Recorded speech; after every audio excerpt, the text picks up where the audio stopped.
This happened during that fragile, magical age of my life when the world still felt safe, when believing came easily, and Santa Claus felt real. It was Christmas Eve night, or maybe it was already Christmas. I don't know the exact time. All I remember is that it was very late and everyone in my house was fast asleep. I woke up suddenly, not from a dream, not from a sound, just awake. My throat was dry. I was extremely thirsty. I carefully got out of bed so I wouldn't wake anyone and quietly made my way out of my room toward the stairs. The house was completely silent, that deep, unsettling silence that only exists late at night. No footsteps, no voices, not even the hum of a fan. There were small night lights on in the living room and kitchen, so I didn't need to turn on any lights. I remember that when I was a kid, I always drank water in the kitchen instead of taking the glass back to my room. I don't know why, just one of those strange childhood habits. I pulled a cold bottle from the fridge and filled a glass. As I was sipping the water, I suddenly heard a noise. It came from the den downstairs. It wasn't footsteps. It wasn't something falling. It sounded like a large bag being shuffled, the soft rustling of fabric or plastic. The den, the same place where our Christmas tree was set up.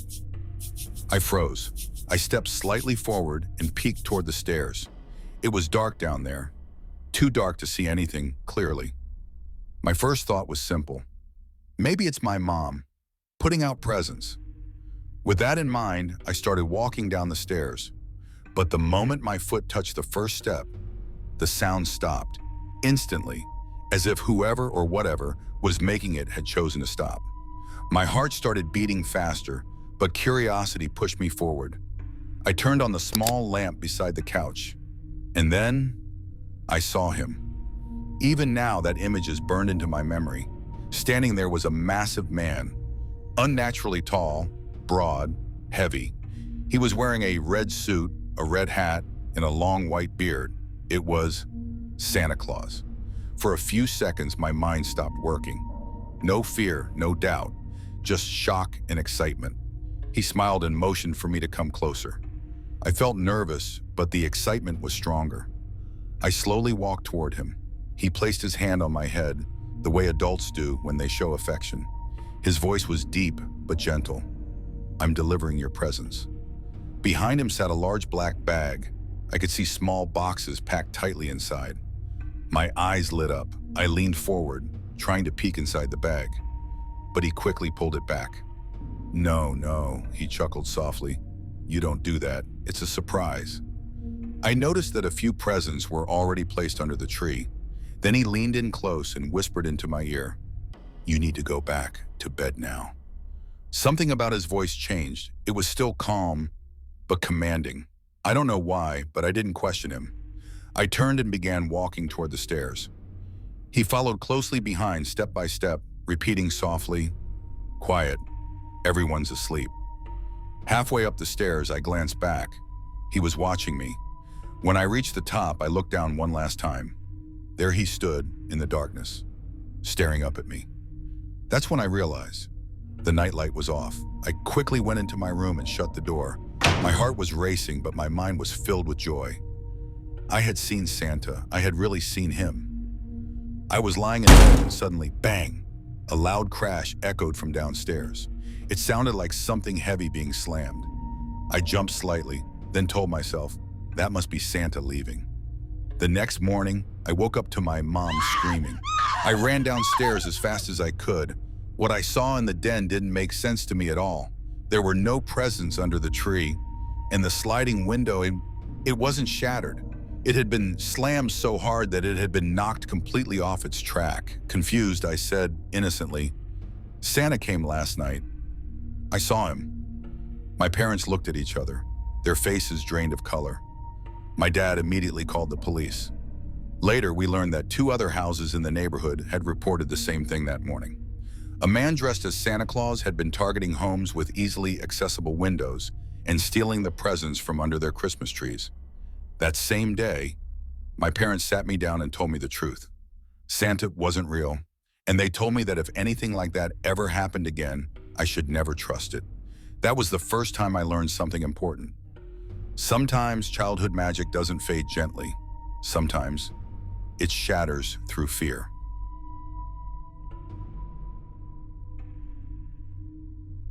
This happened during a time in my life that I still think about with unease. A time when I first realized that some people aren't just strange, they're dangerous. Back then, I worked as a night security guard. It was one of the worst jobs I ever had, but I needed the money. For a few months, I was assigned to a large shopping mall in Chicago. I won't say which mall it was. I don't want this story tracing back to me. The mall was massive, dozens of stores, long empty hallways, and a giant Christmas tree standing in the center, glowing 24/7 throughout December. Night shifts were usually quiet, too quiet, no customers, no voices, just the sound of my footsteps echoing across the tile floors and the distant hum of the air vents. But this night was different. It was Christmas Eve. Something about that night felt off. Everything felt heavier. The silence felt louder than usual, as if the building itself was holding its breath. I was doing my usual patrol, walking back and forth through the halls. Sometimes I would stop near the big Christmas tree just to sit and kill time. After a while, I went to the security lounge and poured myself a cup of coffee. Hot coffee, empty mall, long night ahead. I stepped back into the main hallway with my cup in hand, and that's when I saw it. At the far end of the mall, a light was on inside one of the stores. I froze. My stomach dropped instantly. I knew for a fact that light had been off earlier. And more importantly, there wasn't supposed to be anyone in the mall but me. I tried to calm myself down. Probably a timer, I told myself, or faulty wiring. But my gut didn't believe it. I started walking toward the store, my footsteps echoing loudly. I set my coffee down near a large plant. It was a jewelry store. I tried the door. Locked. If it's locked, then how is the light on? I thought. That's when the light inside began to flicker. On, off, on, off. My chest tightened. I tried to convince myself it was an electrical issue, that I was just tired and imagining things. I bent down to grab my coffee, and when I looked up, I saw a head behind the counter. Just a head, like someone was crouching, hiding on purpose. The light went out, then it flickered back on. The head was gone. I rubbed my eyes and shook my head. I'm losing it, I whispered to myself. I pulled my master key ring from my belt, fumbling with it nervously. But the truth was, I didn't want to go inside. I only had a flashlight, and the thought of checking behind that counter made my stomach twist. I locked the door again and quickly walked back toward the Christmas tree. I downed my coffee in one long gulp. My hands were shaking. A few seconds passed. Then, click, followed by bang. A loud noise echoed through the mall. And then I heard it. Footsteps. Fast. Running. I saw a shadow dart from one hallway into another. My heart nearly jumped out of my chest. I took off running toward the hallway it disappeared into. That hallway was narrower than the others. It had coin-operated massage chairs, children's rides, and at the end, public restrooms. I looked around. Nothing. There was only one place that person could have gone: the men's restroom. The exit doors were locked. There was nowhere else to hide.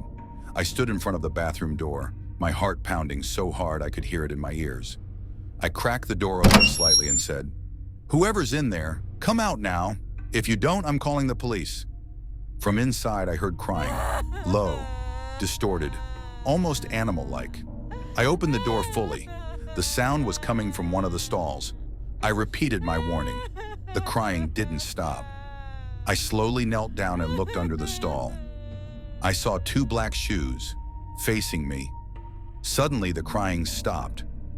And then, the person dropped to their knees and looked back at me through the gap.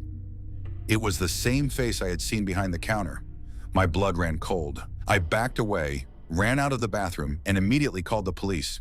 I told them I was a security guard and that there was someone inside the mall. A few minutes later, 2 officers arrived. I led them back to the restroom. The stall door was still closed. They ordered the person to come out. No response. After several warnings, one of the officers kicked the door in. They dragged the man out. As they led him away, he turned his head toward me. He stared, unblinking, empty, like there was nothing human behind his eyes. Before they put him in the squad car, He said my name.